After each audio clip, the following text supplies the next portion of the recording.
Assalamualaikum warahmatullahi wabarakatuh. Kembali di vlog ATC. Kali ini saya mau sharing-sharing. Ini ada motor CB ya. Hidupnya tuh susah sekali ya.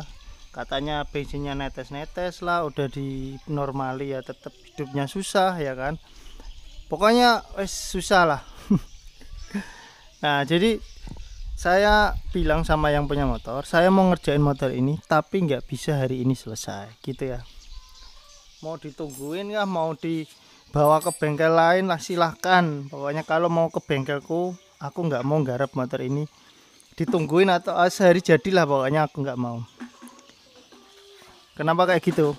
Tak jelasin. Ini kan ada motor CB 150 yang generasi awal, tapi udah modif karbu ya kan. Ini udah modif pakai karbu PE. Nah, kenapa saya alasan kok nggak mau langsung garap motor-motor yang kayak gini itu? Ini kan udah modifikasi ya kan. Kita nggak tahu yang namanya modifikasi itu ya. Ada yang kalau yang ngerjain profesional mungkin enak pengerjaannya. Kalau yang ngerjain ilmunya sebatas aja itu malah membuat ribet. Jadi motor ini tuh pakai karburator tapi masih menggunakan ECU, jadi nggak diganti CDI. Nah, kalau motor-motor yang dulu pernah saya kerjakan ya kan, itu motor Metal Fiction dan lain-lain lah ya, itu kita ganti karburator tapi pakai CDI ya. Jadi di bagian kabel bodi itu tetap utuh, hanya saja kita untuk bagian pengapian itu memang kita khususkan. Jadi kabel bodinya itu ada dua. Nah, nanti tinggal bagian magnetnya yang perlu kita modifikasi. Biasanya kita udah siapkan magnet, udah bikinkan lah ya magnet serep.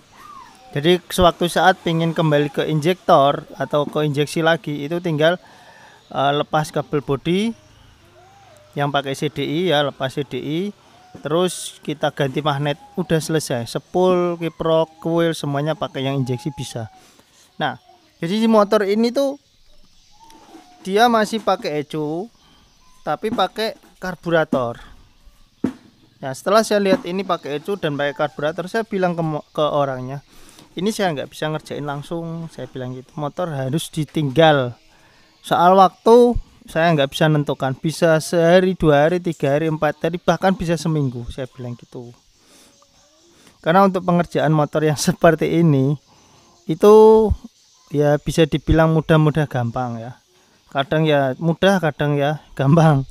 Yang jelas untuk pengerjaan motor seperti ini tuh kita perlu pikiran yang dingin, yang santai, rileks. Posisi kayak gini kan, aku ya masih kerjain motor, beberapa motor, cuman posisinya nggak ada yang nungguin ya kan, nggak ada istilahnya pelanggan yang nunggu, jadi saya masih bisa ngerjain dengan santai. Tapi kalau ditungguin atau ada orang bengkel yang lainnya, saya akan stop. Biasanya malam saya kerjain kayak gitu. Nah, problemnya apa sih Kang Bro? Kenapa kok alasannya kok ribet kayak gitu, kok nggak mau ngerjain dan lain-lain? Jadi gini, kalau motor itu menggunakan karburator terus pakai CDI, walaupun kiprok, sepul masih yang original, itu nggak masalah. Gampang aja, kita nyari titik temunya itu enak. Misal nggak ada pengapian ya cari CDI, sepul ya kan, kiprok. Atau kalau masalah di karburator ya langsung fokus. Tapi untuk motor jenis kayak gini, pengapian itu sangat-sangat berpengaruh ya. Jadi nggak bisa diabaikan. Makanya saya perlu waktu yang santai. Di sini di daerah saya sini banyak sekali motor injeksi yang mungkin udah capek ganti full pump atau apalah ya, diganti menggunakan karbu, tapi dia masih menggunakan sistem ECU. Itu banyak sekali ya kan. Nah, sedang motor ini itu akinya drop ya. Ini saya coba cek pakai aki, saya coba pasang aki baru. Itu kalau kita kontak ya kayak gini. Ini saya kontak ya, akinya ini kan saya cabut, coba saya pasangin ya. Nah, kayak gitu. Nah, ini radiator udah di jumper, suaranya dengung, dan di sini pasti kedip-kedip terus kuningnya kayak gini. Saya matikan. Nah, apalagi motor ini sebelumnya kan nggak pakai aki, ini bisa hidup nggak pakai aki bisa. Ini udah saya normalkan, udah maksudnya udah sekali setar langsung hidup. Cuman gini, ecu itu kan membutuhkan arus DC yang murni lah ya. Kalau keganggu itu biasanya itu dia akan ngambek lah ya, sering error. Jangankan keganggu oleh arus yang enggak stabil, keganggu dari dari busi yang non resistor ataupun tutup yang non resistor aja bisa ngambek. Apalagi ini enggak pakai aki ya. Nah, terus motor yang kayak gini itu saya yakin karena ini kan masih pakai ecu ya kan, jelas apalagi di atas mau ngedip terus kayak gitu, jelas kemungkinan besar bagian si magnet ya itu kemungkinan besar itu masih menggunakan rotor yang normalnya atau standarnya.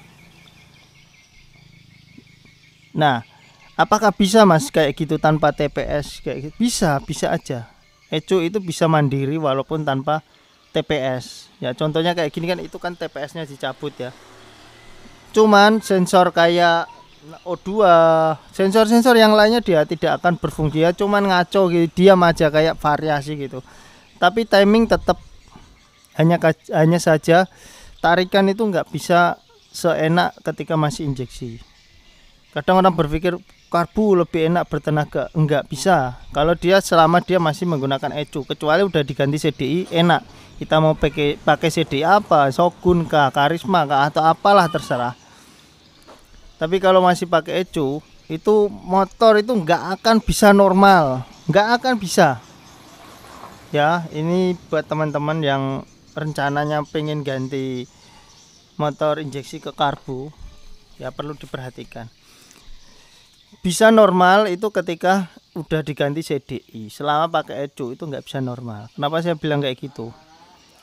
Motor yang kayak gini ya, itu yang jelas boros, pasti borosnya itu bisa kebangetan.